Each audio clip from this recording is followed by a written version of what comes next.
আজকে আমি রান্না করব স্পাইসি গার্লিক নুডলস। এর জন্য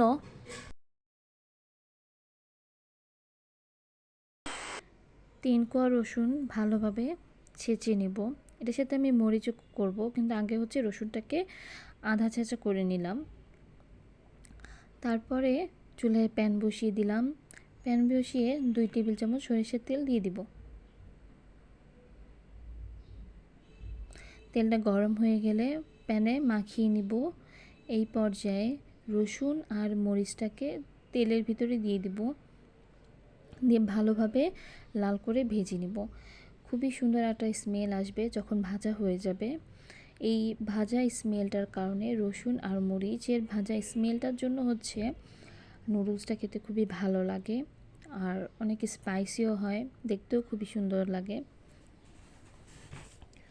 ভাজা হয়ে গেলে আমি 1 টেবিল চামচ মতো সয়া সস দিয়ে দিব, 3 টেবিল চামচ টমেটো সস দিয়ে দিব, দিয়ে ভালোভাবে মিশিয়ে নিব। মিশিয়ে নিয়ে যখন পানিটা একটু শুকিয়ে যাবে, তখন আমি এখানে 2টা নুডলস রান্না করব। এর জন্য 2টা নুডলসের মশলাকে এই গ্রেভিটার ভিতরে দিয়ে দিব। আমি এখানে কোনো আলাদা এক্সট্রা লবণ ইউজ করি নেই, যেহেতু সব কিছুর মধ্যে লবণ থাকে, টমেটো সস, সয়া সস, মশলায়। এখন আমি গ্রেভিটার ভিতরে নুডলসের 2টা কেককে দিয়ে দিলাম। আমি ঝরঝরা নুডলস রান্না করব, এর জন্য আমি 2 কাপ পরিমাণ পানি দিয়ে দিব। চুলার আঁচটাকে বাড়িয়ে দিবেন না, মানে কমিয়ে রাখবেনও না, মিডিয়াম রাখবো, যাতে করে আস্তে আস্তে নুডলসটা নরম হয়ে যায়। নুডলসের কেক 2টা নরম হয়ে গেলে আমি ভালোভাবে গ্রেভির সাথে নুডলসটাকে মিশিয়ে নিব। হালকা হালকা নাড়তে থাকলে আস্তে আস্তে হয়ে যাবে।